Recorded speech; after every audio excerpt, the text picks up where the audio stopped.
नमः संस्कृता साथियों, मैं पुष्पा यादव आप सभी साथियों का अपने चैनल लक्ष्य संस्कृतम में हार्दिक स्वागत करती हूँ। साथियों, हम अध्ययन कर रहे हैं डॉक्टर बाबूराम सक्सेना की जो पुस्तक है संस्कृत व्याकरण प्रवेशिका, उसी के आधार पे कारक विचार। कारक विचार में हम साथियों द्वितीय विभक्ति कर्म कारक का अध्ययन कर रहे हैं और द्वितीय विभक्ति में हम उपपद विभक्ति का अध्ययन कर रहे हैं। उपपद विभक्ति का जो पहला सूत्र हमने अब तक पढ़ा है, उभ सर्वतासो कार्य अधिक पर्य अधिसूत्रिषु द्वितीय आम्रेणितान्तेषु ततो अन्यत्रापि दृश्यते। इस सूत्र का हमने अध्ययन कर लिया कि उभ शब्द, सर्वतः शब्द और धिक शब्द, ऊपर ऊपर, अध्यधि, अधोधा, इतने शब्द जिस शब्द के योग में आएंगे उसमें द्वितीय कार्या यानी द्वितीय विभक्ति लगती है। ये द्वितीय विभक्ति लग रही है, ध्यान दीजिएगा। द्वितीय विभक्ति कर्म संज्ञा करने वाला ये सूत्र नहीं था, बल्कि द्वितीय विभक्ति करने वाला सूत्र था, इसीलिए इस सूत्र को उपपद विभक्ति कहा गया है। तो ये द्वितीय विभक्ति जो सूत्र करते हैं वो उपपद विभक्ति करने वाले सूत्र हैं।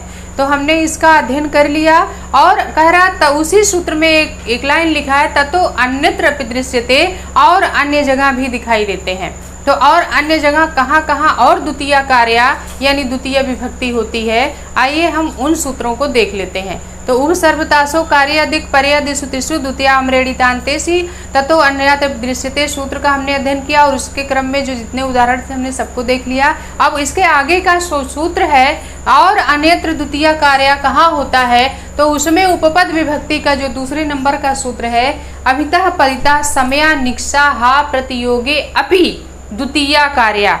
हम उस सूत्र में अनुवृत्ति लेंगे, उभ सर्वतासो कार्याधिक पर्यादिसूत्रिषु द्वितीय आम्रेणितान्तेषु ततो अन्यत्र अपि दृश्यते से द्वितीय कार्या। पहले लाइन में कार्य शब्द है, दूसरी लाइन में द्वितीय आम्रेणितान्तेषु में द्वितीय है, यानी द्वितीय कार्य द्वितीय कार्य होता है, द्वितीय विभक्ति होती है।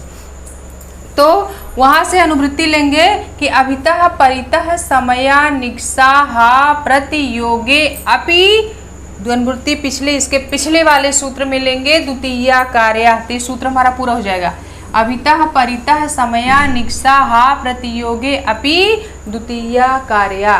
यानी अभितः शब्द जिस शब्द के संयोग में आए उनके योग में द्वितीय कार्य, परितः शब्द जिसके योग में आए उसमें द्वितीय कार्य, समया शब्द जिस शब्द के योग में आ जाएगा वहाँ द्वितीय कार्य, निक्षा शब्द जिस शब्द के संयोग में आएगा वहाँ भी द्वितीय कार्य, हा शब्द जिसके संयोग में आएगा वहाँ भी द्वितीय कार्य, और प्रति शब्द जिस शब्द के संयोग में आएगा वहाँ भी द्वितीय कार्य यानी द्वितीय विभक्ति होगी। तो कितने शब्द हैं? अभितः परितः समया निक्षा हा और प्रति, ये 6 शब्द हैं। ये 6 शब्द जहाँ जहाँ, ये 6 पद हैं, ये 6 पद जहाँ जहाँ आएंगे वहाँ द्वितीय कार्य यानी द्वितीय विभक्ति होगी, और ये उपपद विभक्ति सूत्र है। कैसा सूत्र है? उपपद विभक्ति सूत्र है। तो अभितः परितः समया निक्षा हा प्रति शब्द जिस शब्द के योग में आते हैं उसमें द्वितीय विभक्ति होती है। तो अभितः का अर्थ क्या हो गया? दोनों ओर।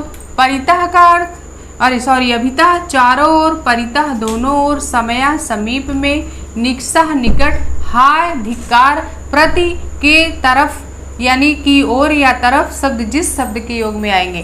तो इनका यही है कि जिसके दोनों ओर, चारों ओर, जिसके दोनों ओर, जिसके समीप में, जिसके निकट और जिसके धिक्कार के अर्थ में, और तरफ जिस तरफ के शब्द के योग में जो शब्द आएंगे उसमें द्वितीय कार्य द्वितीय विभक्ति लगती है। तो आइए हम इसका उदाहरण देख लें, उदाहरण के द्वारा समझते हैं। जैसे इसमें हमारा पहला उदाहरण दिया हुआ है, परिजनः राजा नाम अभितः तस्थौ। परिजनः राजा नाम अभितः तस्थौ।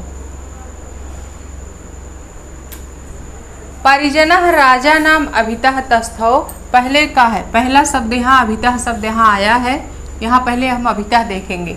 अभितः शब्द से हम लेंगे, यहाँ अभितः शब्द आया है, अभितः मतलब चारों ओर, तस्थौ स्थित है क्या? परिजनः। परिजनः का क्या अर्थ है? सेवक। जो सेवक हैं वे सेवक लोग किसके चारों ओर है? राजा नाम। किसके चारों ओर है? राजा, राजानम शब्द है, द्वितीय का एक वचन। राजानम से परिजना राजानम अभितः तस्थौ, सेवक राजा के चारों ओर स्थित हैं। तो जिसके चारों ओर, सेवक किसके चारों ओर है? जिसके चारों ओर हैं उसी के योग में द्वितीया लगेगी। तो अभितः का मतलब होता है चारों ओर। अगर प्रश्न कह रहे हैं हम कि किसके चारों ओर, तो उत्तर निकल के आएगा राजा के चारों ओर। राजा के चारों ओर क्या? तो सेवक। किसके चारों ओर सेवक है? तो हमारा आंसर होगा राजा के चारों ओर सेवक हैं।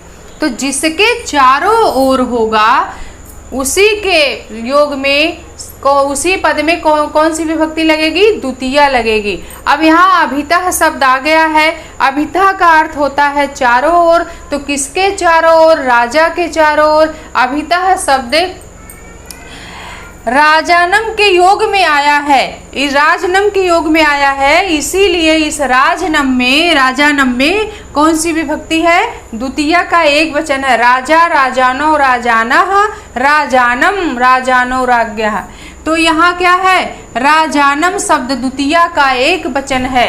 तो ये द्वितीया का एक वचन है, इसलिए राजानम में द्वितीया लगी है। क्यों लगी है? क्योंकि अभितः के योग में आया है। अभितः यानी चारों ओर, किसके चारों ओर? राजा के चारों ओर सेवक हैं, इसीलिए जिसके चारों ओर है उसी में द्वितीया लगेगी। तो राजानम में द्वितीया विभक्ति लगी है। किस सूत्र से? अभितः परितः समया निक्सा हा प्रतियोगे अपि द्वितीया कार्या।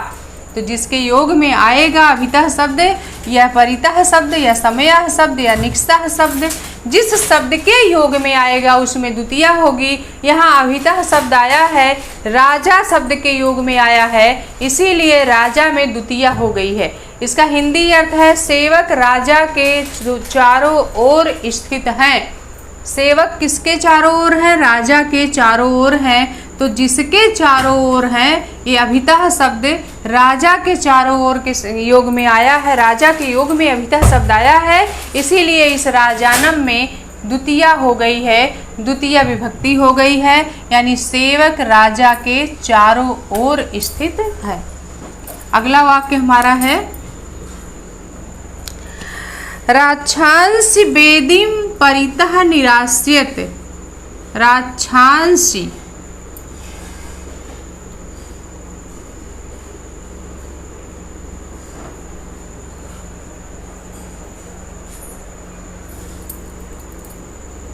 राक्षांस वेदीं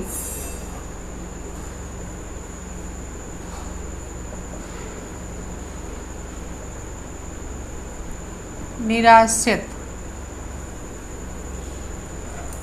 राक्षांस वेदीं परितः निरास्यत। यहाँ परितो लिखा है, ये परितः भी सही है या परितो भी सही है, क्योंकि इस परितः में इस विसर्ग का क्या हो जाता है? सा। विसर्ग सा में बदलता है, इस ससजुसो रू से सा का रा। फिर रा का क्या हो जाता है? ऊ। फिर ऊ का ओ। और जब ये ओ हो जाएगा तो ये हमारा शब्द परित है, और परित धन ओ क्या हो जाएगा? परितो हो जाएगा।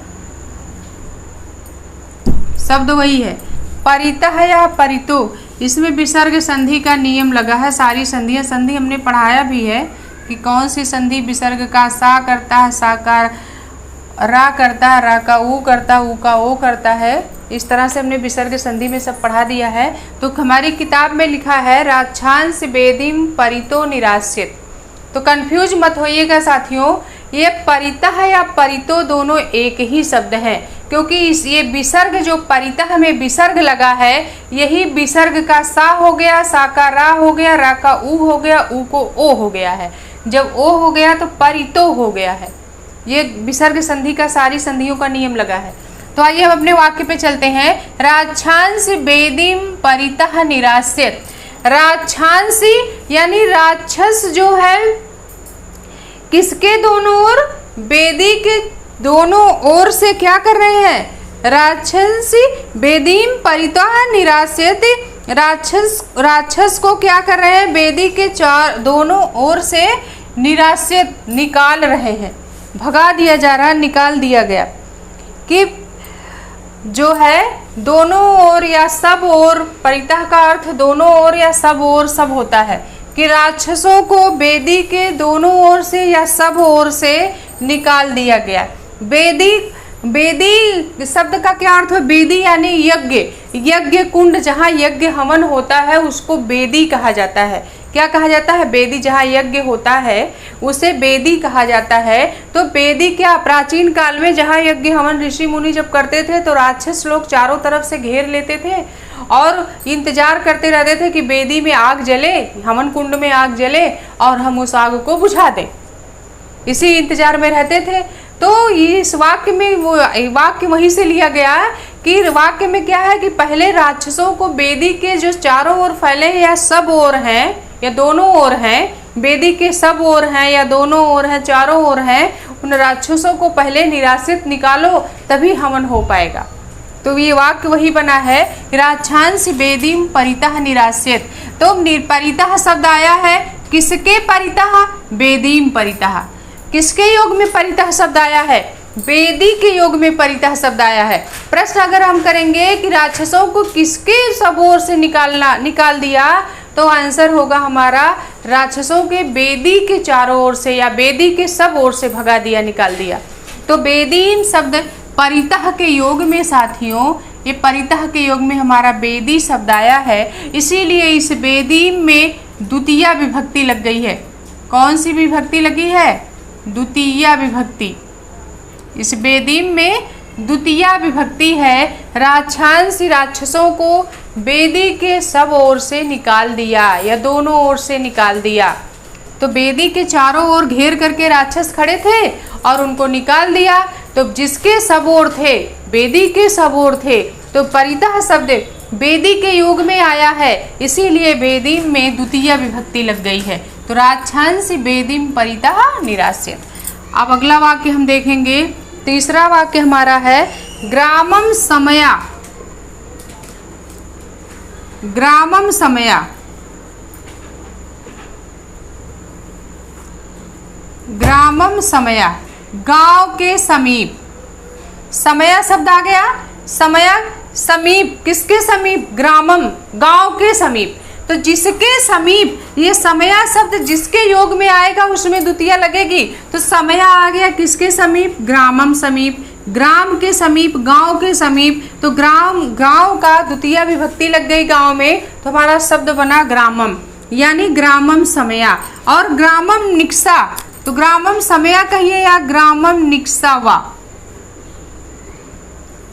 ग्रामम समया व ग्रामम निक्सा, यानी गांव के समीप या गांव के निकट।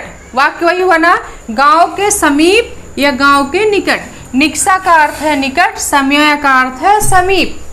समया का क्या अर्थ है? समीप। किसके समीप? गांव के समीप, ग्रामम समया। किसके निकट? गांव के निकट, ग्रामम निक्सा।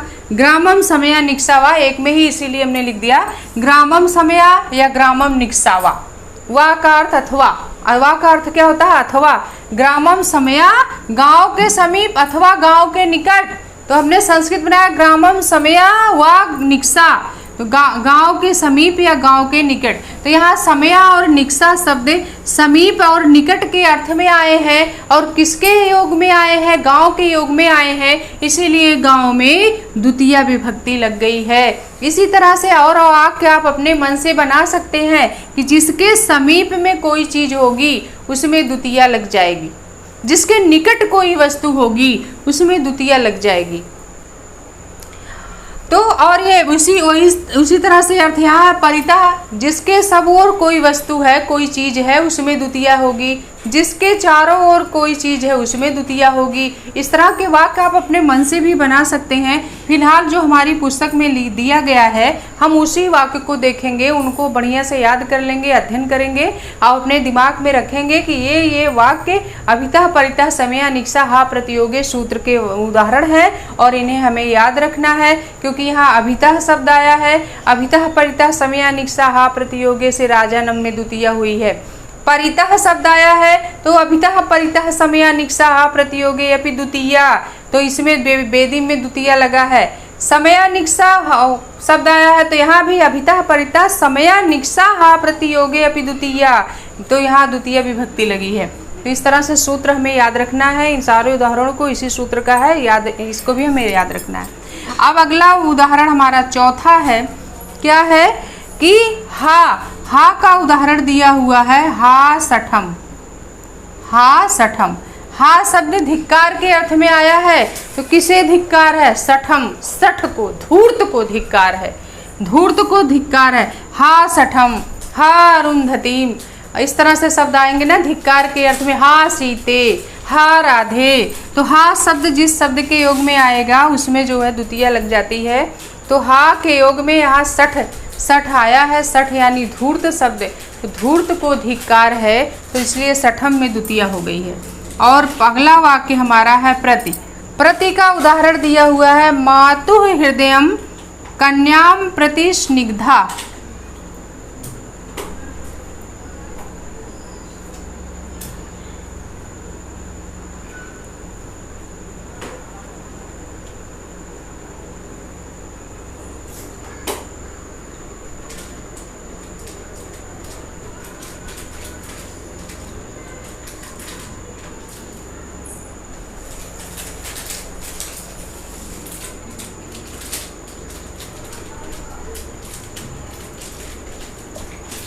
मातु हृदयम कन्याम प्रति स्निग्धम भवति।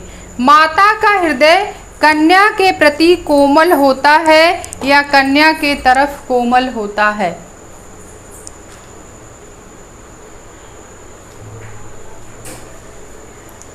माता का हृदय किसके प्रति कोमल होता है? कन्या के प्रति कोमल होता है। तो प्रति शब्द किसके योग में आ गया? कन्या के, कन्या के योग में आया, क्योंकि माता का जो हृदय है किसके तरफ कोमल है, किसकी ओर कोमल है? तो अपनी कन्या के प्रति, अपनी पुत्री के प्रति हर माँ का हृदय जो होता है क्या होता है? अपने बच्चों के प्रति हर माँ का हृदय कोमल ही होता है। तो जिसके प्रति कोमल है उसी में द्वितीया लग जाएगी। तो यहाँ माता का हृदय अपनी पुत्री के प्रति कोमल है, इसीलिए कन्याम में द्वितीया विभक्ति लग गई है। द्वितीया का एक वचन कन्याम में है, क्योंकि माता का हृदय कन्या के प्रति कोमल है। तो यहाँ प्रति शब्द, प्रति के योगे, प्रति योगे या द्वितीया, यहाँ प्रति शब्द आ गया। और प्रति किसके योग में आया है? कन्याम प्रति, कन्या के प्रति आया है, इसीलिए कन्या में कौन सी विभक्ति लग गई साथियों? द्वितीया विभक्ति लग गई। तो आपको समझ में आ गया होगा कि इतने शब्द हैं, अभितः, परितः, समया, निक्सा, हा और प्रति शब्द जिस जिस शब्द के संयोग में यहाँ आए हैं उन शब्दों में द्वितीया लगी है। यहाँ अभितः शब्द राजानम के संयोग में आया है, इसीलिए राजा में द्वितीया लग गई है। परितः शब्द बेदी के योग में आया है, बेदी के सब और राक्षस है, इसलिए बेदी में द्वितीया विभक्ति हुई है। समया शब्द भी गांव के समीप में है के योग में आया, इसीलिए ग्रामम में द्वितीया है। और निक्सा शब्द भी गांव के निकट या गांव के समीप के योग में आया है, इसलिए समया निक्सा के योग में ग्राम में द्वितीया लग गई है। और धिक्कार के योग में सठम, सठ को धिक्कार है, इसलिए सठम में द्वितीया है।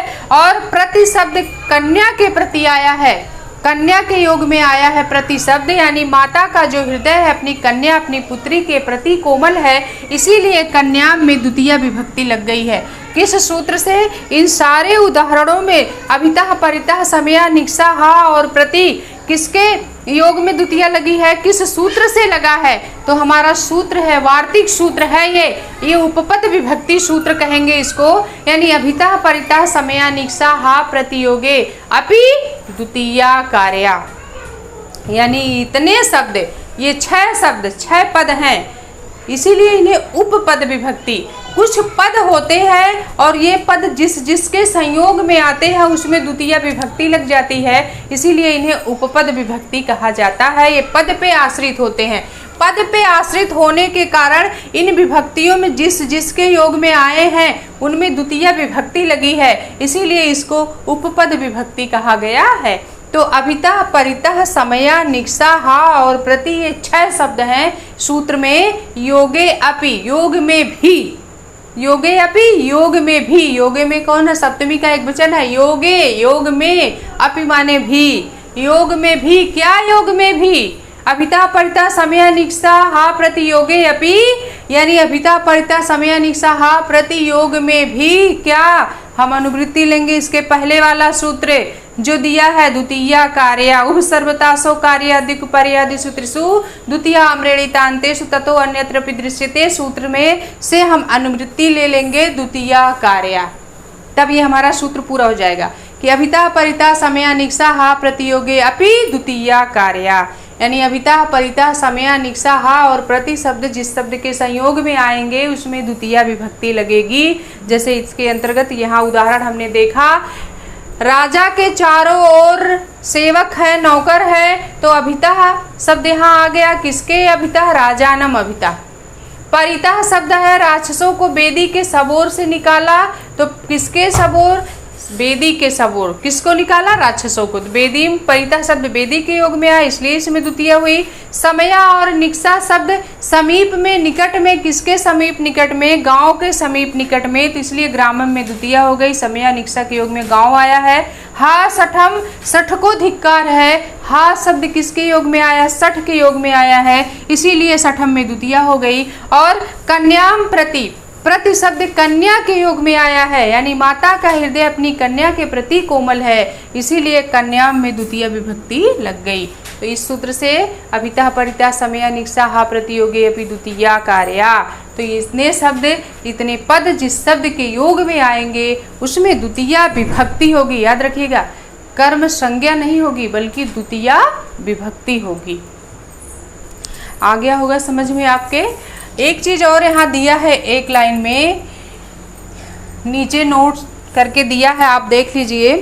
दिया है कि यहाँ भी हिंदी और संस्कृत दोनों के प्रयोगों में भिन्नता है। प्रति के साथ हिंदी में षष्ठी लगती है, संस्कृत में द्वितीय। इसी प्रकार अभिता परिता समया निक्षा के साथ भी होता है, यानी अभिता परिता समया निक्षा हा और प्रति, अगर हिंदी में हम इनका वाक्य बनाएंगे तो वहाँ षष्ठी होती है। देखें कैसे होती है। जैसे पहला वाक्य है परिजना राजानम अभिता तस्थो, इसकी हिंदी क्या होगी, सेवक राजा के चारों ओर खड़े हैं या स्थित हैं। इसकी हिंदी हम लिख देते हैं सेवक राजा के चारों ओर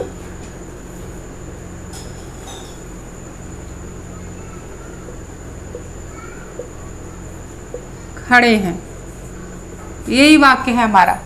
अब ये संस्कृत है, ये संस्कृत वाक्य है, इसी का हिंदी वाक्य हो गया सेवक राजा के चारों ओर खड़े हैं। ध्यान दीजिएगा, अब सेवक किसके चारों ओर खड़े हैं, तो राजा के चारों ओर खड़े हैं। अब राजा के चारों ओर सेवक हैं, हिंदी में कह रहा षष्ठी होती है, कैसे होगी ध्यान दीजिए, समझ में अभी आ जाएगा। राजा के चारों ओर सेवक खड़े हैं, तो के चिन्ह यहाँ आया है, के को पकड़िए। ये के जो है किस कारक का चिन्ह है, के हमारा किस कारक का चिन्ह है, तो का की के संबंध कारक का चिन्ह है।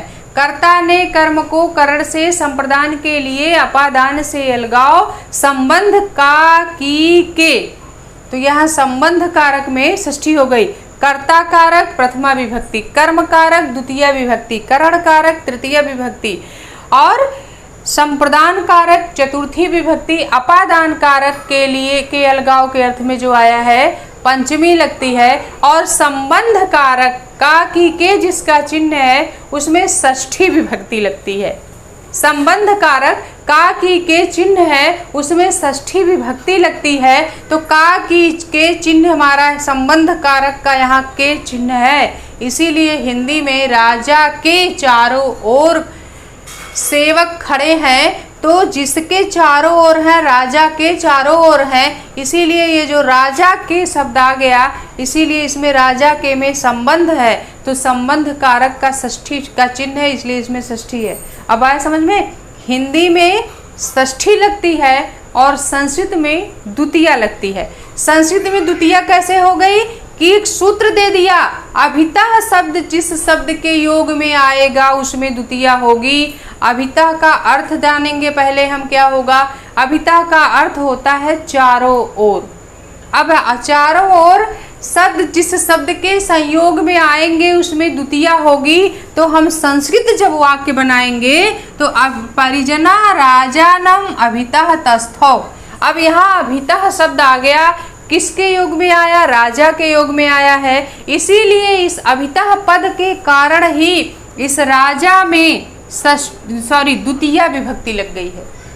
अभितः शब्द के कारण ही इस राजा में द्वितीया विभक्ति लग गई है और राजानम हो गया है। क्या शब्द हमारा बना, राजानम। इसीलिए हम कह रहे हैं ना, ये उपपद विभक्ति सूत्र है। कुछ पद हैं, कुछ पद ऐसे हैं जो लग जाएंगे जहाँ जहाँ, वहाँ द्वितीया हो जाती है तुरंत। तो यहाँ अभितः शब्द आ गया, इसीलिए राजानम में द्वितीया हो गई है। और अगर इसको हिंदी हम बनाएंगे तो सेवक राजा के चारों ओर खड़े हैं, तो ये हिंदी हमारा सेवक राजा के चारों ओर जो खड़े वाक्य बना हिंदी में, इसी का हिंदी है। तो के शब्द आया है और के चिन्ह हमारा संबंध कारक का है, इसीलिए यहाँ षष्ठी लगी है। अब आए समझ में, यही सूत्र में नोट करके लिखा है कि हिंदी में षष्ठी विभक्ति लगती है और संस्कृत में द्वितीया लगती है। आगे समझ में, यानी अभितः परितः समया निक्षा ये संस्कृत के पद हैं और ये पद जहाँ जहाँ आएंगे वहाँ हम जब वाक्य बनाएंगे तो द्वितीया विभक्ति लगाएंगे। लेकिन जब हिंदी में ये वाक्य रहता है तो जिसके अभितः का अर्थ क्या हो जाता है हिंदी में, चारों ओर। सेवक राजा के चारों ओर खड़े हैं, अब हिंदी वाक्य है चारों ओर, इसीलिए के षष्ठी आ गया। परितः जैसे उसी तरह से इसका भी होगा, राक्षांस बेदीम परितः निरासित। राक्षसों को बेदी के सब ओर से निकाल दिया, राक्षसों को बेदी के सब ओर से। अब बेदी के सब ओर से, तो बेदी के, यहाँ हम इसकी भी हिंदी लिख के एक बार समझा देते हैं। राक्षसों को बेदी के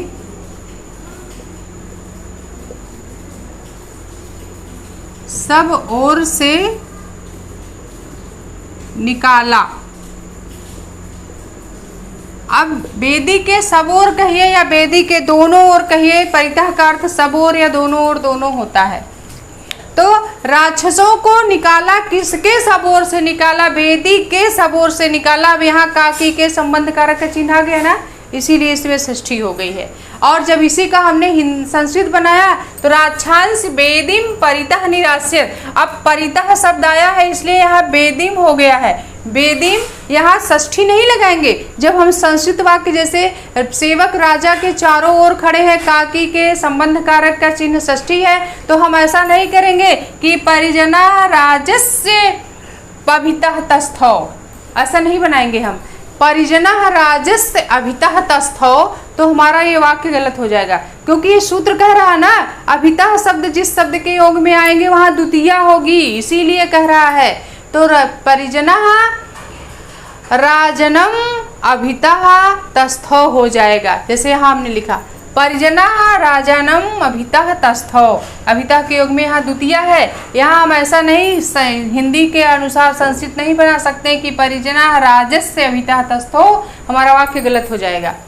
अगर हम इसका संस्कृत सीधे सीधे कर दें, परिजना राजस्य अभितः तस्थौ, तो राजस्य नहीं होगा, चारों ओर के अर्थ में संस्कृत में संशब्द है अभिता। और जब अभिता शब्द का अर्थ चारों ओर हो गया तो ये सूत्र कह रहा है अभिता योगे अपि द्वितीया, तो अभिता शब्द आ गया तो उसके योग में द्वितीया होगी, इसीलिए परिजना राजानम अभितः तस्थौ वाक्य बना। राजनम में द्वितीया विभक्ति लग गई है।